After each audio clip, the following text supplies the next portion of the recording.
Olá, bom dia para você. Seja bem-vindo a essa edição. Começa esse jornal, é claro, agradecendo a sua presença. Vamos então iniciar esse dia olhando para tudo que vai ser assunto hoje, para você ficar por dentro dos temas que movem o Brasil e o mundo nesse 20 de dezembro. Vamos começar pelo nosso cardápio de notícias. O Congresso aprova as regras do orçamento de 2024 com déficit zero. Segunda parcela do 13º salário, paga nesta quarta-feira, deve injetar 106 bilhões de reais na economia.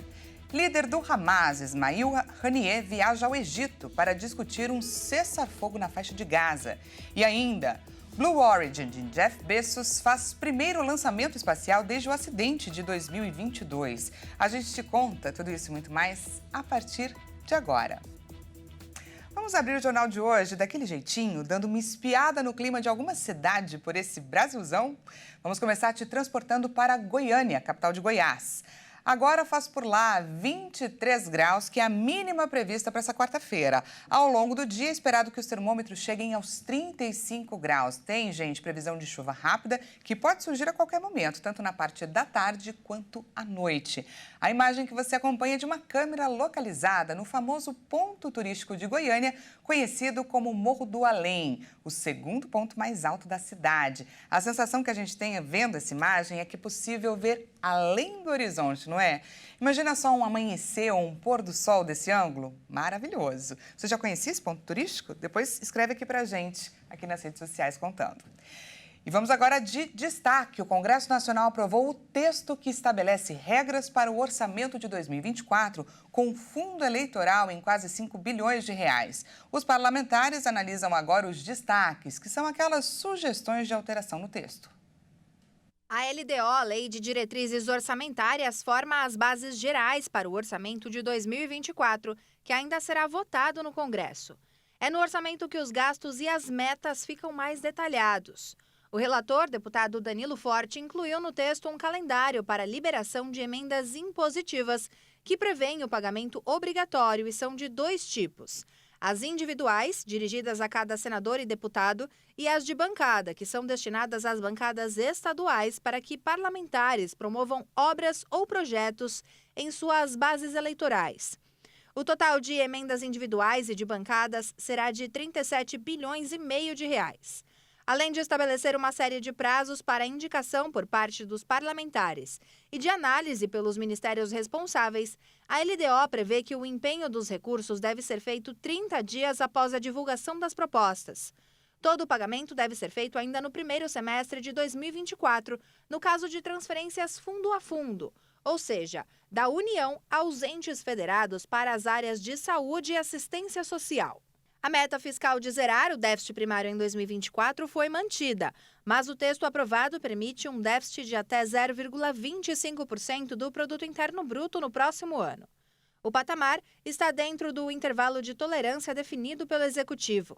O relator aceitou a sugestão para que 5 bilhões de reais em despesas para o novo PAC fossem retirados da meta fiscal de 2024.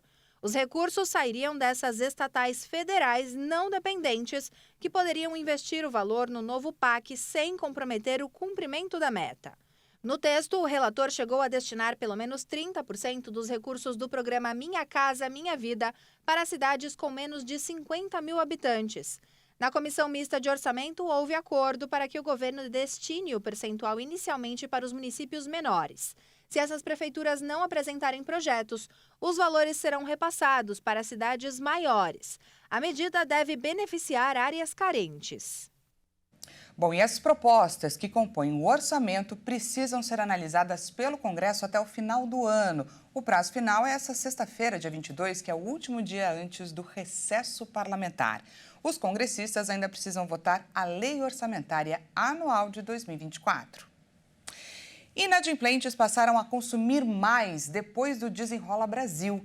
De acordo com uma pesquisa realizada pelo Instituto Locomotiva e pela MFM Tecnologia, o programa do governo federal é um dos responsáveis pelo aquecimento do comércio. Quem traz para a gente mais detalhes é a nossa repórter Maria Clara Leite. Segundo a pesquisa Raio-X dos brasileiros em situação de inadimplência, O número de endividados que disseram ter feito compras no comércio de rua cresceu 15% em novembro, na comparação com o mesmo mês do ano passado. A quantidade dos que declararam ter utilizado canais online para fazer compras também cresceu no período, alta de 12%. O estudo mostrou ainda aumento da intenção de compra futura dos inadimplentes. 55%, por exemplo, planejam comprar uma televisão. Ainda segundo a pesquisa, 39% dos entrevistados têm certeza de que conseguirão pagar suas dívidas. As empresas responsáveis pelo levantamento concluíram que o estudo deixa claro que não é porque as pessoas estão inadimplentes que deixarão de consumir. Elas têm renda e necessidades de consumo, mas por alguma razão ficaram nessa situação. E o Desenrola coloca os brasileiros de volta ao universo do consumo, segundo o estudo.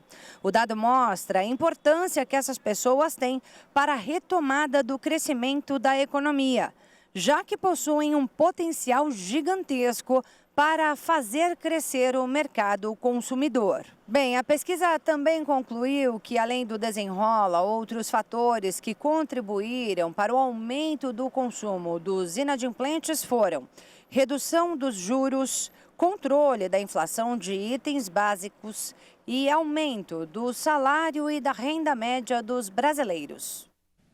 Essa é a nossa repórter Maria Clara Leite falando sobre os desdobramentos do programa Desenrola Brasil no bolso do brasileiro.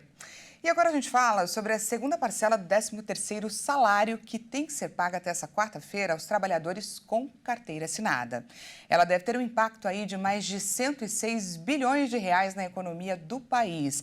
Lembrando, gente, que nessa parcela são descontados o imposto de renda e a contribuição do Instituto Nacional do Seguro Social, INSS, deixando então o valor menor do que o primeiro pagamento.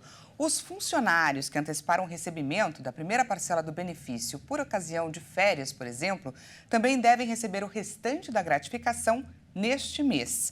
O cálculo considera cada mês em que o empregado trabalhou pelo menos 15 dias. Bom, o pagamento do 13º salário de aposentados e pensionistas foi antecipado para maio e junho deste ano, tanto para quem recebe até um salário mínimo quanto para valores superiores. E a agência de classificação de risco Standard & Poor's elevou a nota da dívida soberana do Brasil. A tramitação da reforma tributária no Congresso parece ter contribuído para essa melhora. O país saiu da nota BB-, 3 níveis abaixo do grau de investimento, para a nota BB, 2 níveis abaixo. A SP concedeu perspectiva estável, o que não indica alterações nos próximos meses. A reforma tributária, que modifica o complexo sistema de impostos sobre o consumo do Brasil pela primeira vez em 58 anos, foi aprovada na última sexta-feira na Câmara dos Deputados, após o aval do Senado. Agora aguarda promulgação. Segundo a agência, a reforma se soma a um já amplo histórico de reformas estruturais e microeconômicas desde 2016, que, na opinião da Standard & Poor's, reflete um marco institucional cada vez mais pragmático, que ajuda a ancorar a estabilidade macroeconômica. Para a agência, embora seja gradual, o novo sistema tributário provavelmente se traduzirá em aumentos de produtividade no longo prazo. Segundo o critério das agências de classificação de risco, um grau maior no rating indica menor risco de inadimplência nas dívidas financeiras do país emissor, e o resultado dessa análise serve como ferramenta para os investidores. Mas a Standard & Poor's também pondera o problema fiscal que a economia brasileira enfrenta, ao reconhecer uma falta de progresso para abordar o grande gasto rígido e ineficiente do governo brasileiro. A nota do Brasil poderia cair nos próximos 2 anos se uma implementação ruim das políticas levar a uma maior deterioração fiscal e a uma carga da dívida maior do que a esperada, alertou a agência. E antes do intervalo, te convido para dar mais um giro e conferir comigo a previsão do tempo no Ceará. Bora viajar rapidinho para o Nordeste? As imagens que você vai conferir agora são da praia de Jericoacoara. Atenção, as imagens são fortes. Olha só que maravilhosa essa praia vazia, gente. Por lá faz agora 26 graus, que é também a temperatura mínima prevista para o dia. Mas a partir ali das 10 horas da manhã, o sol ganha mais força, elevando sim os termômetros para casa dos 30 graus. Chuvas rápidas também podem chegar por lá a qualquer momento, assim como a gente viu na previsão de Goiânia, mas pelo visto, só para refrescar, não é? Não preciso nem dizer que vai dar praia por lá. O Ceará é assim, cheio dessas vistas maravilhosas. E veja a seguir, líder do Hamas, Ismail Haniyeh, viaja para o Egito para discutir um cessar-fogo na faixa de Gaza. E ainda, Blue Origin, de Jeff Bezos, faz primeiro lançamento espacial desde o acidente em 2022. Os detalhes a gente te conta depois do intervalo.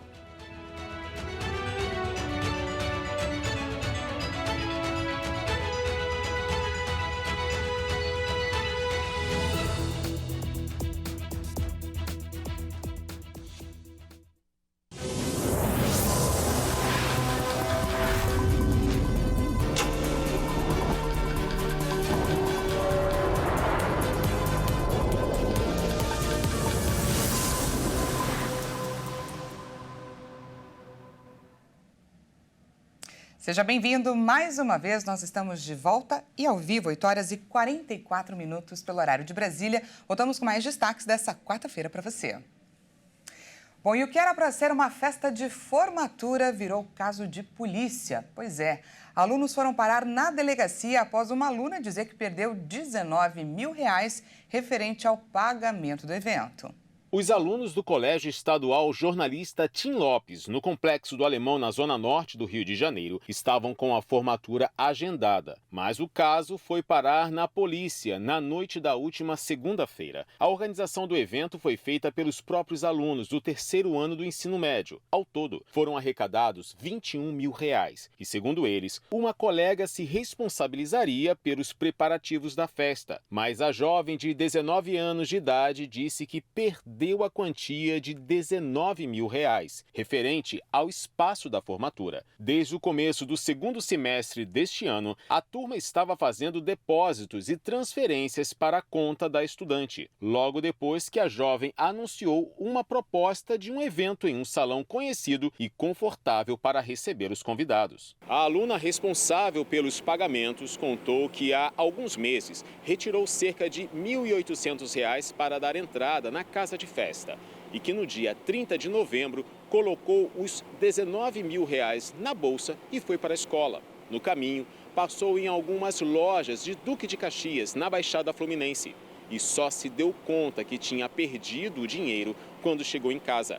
A jovem acrescentou que no mesmo dia que perdeu a quantia, ela ia até a casa de festa quitar a dívida da formatura. O caso se tornou uma grande confusão na porta da instituição de ensino. Com medo de que ela fosse linchada, a direção da escola solicitou a presença de uma viatura da Polícia Militar para que a jovem fosse escoltada do lugar. Pais de alunos e os estudantes registraram queixa na 22DP, na Penha. Em nota, a Secretaria Estadual de Educação afirmou que a formatura oficial aconteceu normalmente e que o evento fora da escola estava sendo organizado pelos próprios alunos e não tem nada a ver com a instituição de ensino. A Polícia Civil instaurou um inquérito e afirmou que está fazendo diligências e ouvindo depoimentos dos envolvidos. Bom, essa história teve um final feliz. Os formandos que seriam aí prejudicados pela colega chegaram a organizar uma vaquinha online para arrecadar novamente a quantia que já passou aí dos R$8 mil. A boa notícia é que o dono do salão de festas, que fica em Vista Alegre, na zona norte do Rio de Janeiro, disse que vai custear a festa que seria paga com o valor perdido. E agora, então, que já foi arrecadado esses R$8 mil, segundo os próprios alunos, vai ser destinado à distribuição de cestas básicas no Complexo do Alemão. E vamos agora de destaque internacional. O líder do Hamas, Ismail Haniyeh, viaja ao Egito nesta quarta-feira para discutir um cessar-fogo na faixa de Gaza. Já o Conselho de Segurança das Nações Unidas adiou pelo segundo dia consecutivo a votação de uma resolução que pedia o fim das hostilidades no território palestino. A libertação dos reféns será um dos temas das reuniões, assim como o fim da agressão e do cerco contra a faixa de Gaza. Esta será a segunda visita do líder do Hamas ao Egito desde o início da guerra em 7 de outubro, após um ataque sem precedentes do movimento islamista contra Israel. Também nesta terça, o Conselho de Segurança das Nações Unidas adiou pela segunda vez a votação de uma resolução que pedia o fim das hostilidades no território palestino. O texto deverá ser votado na quarta. Principal aliado de Israel e com poder de veto, os Estados Unidos já se opuseram a diversas resoluções que pediam cessar-fogo em Gaza por considerarem que uma pausa mais longa seria benéfica ao Hamas. Mais de 19.600 pessoas já morreram desde o início da ofensiva israelense contra o enclave palestino, a maioria crianças e mulheres, segundo números do Ministério da Saúde subordinado ao Hamas. Em uma região devastada pela guerra, como a faixa de Gaza, o rádio se tornou um elo precioso com o mundo exterior. Os equipamentos ressurgiram pela falta de eletricidade e os cortes na rede de telefonia celular. Os cortes de energia no território já fazem parte da vida cotidiana há muito tempo. Mas os 2,4 milhões de moradores do território cercado agora sofrem longos apagões depois que Israel cortou o fornecimento de eletricidade e combustível. Agora é impossível ligar computadores ou televisores, recarregar telefones ou acessar a internet sem geradores ou painéis solares, um luxo que poucos habitantes de Gaza podem pagar. Por enquanto, ainda ouço rádio em hebraico, mantendo meus filhos e vizinhos informados sobre o que está acontecendo. Ouço rádio em árabe e hebraico. Depois faço uma comparação. Antes do início da guerra em Gaza, Mahmoud Al-Daoud nunca poderia imaginar que os aparelhos de rádio que acumulavam poeira em sua loja teriam uma demanda tão alta.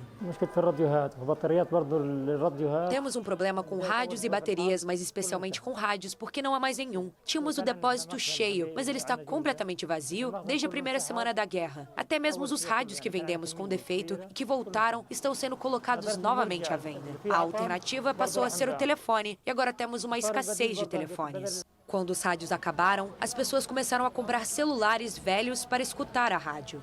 Agora, é impossível encomendar novos estoques de eletrônicos, já que a ajuda humanitária que chega ao território é limitada. Hussein Abu Hashim conta que também ficou sem rádios em sua loja.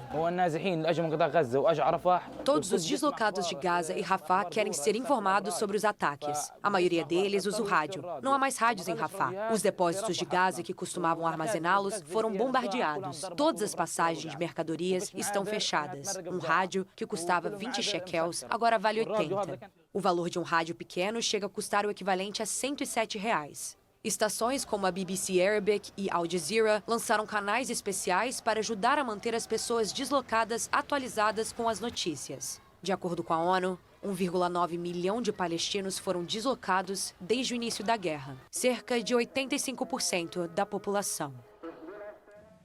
E um tribunal de apelação de Colorado decidiu nesta terça-feira que o republicano Donald Trump não pode participar das primárias eleitorais do estado em 2024. Isso por conta das ações relacionadas ao ataque contra o Capitólio em 2021. A decisão surpreendente, da qual a campanha de Trump imediatamente disse que apelaria, pode influenciar significativamente a eleição presidencial de 2024, na qual o magnata é o favorito à indicação do Partido Republicano. A maioria do tribunal considera que o presidente Trump está desqualificado para ocupar o cargo de presidente nos termos da seção 3 da 14ª emenda da Constituição dos Estados Unidos, decidiu o tribunal.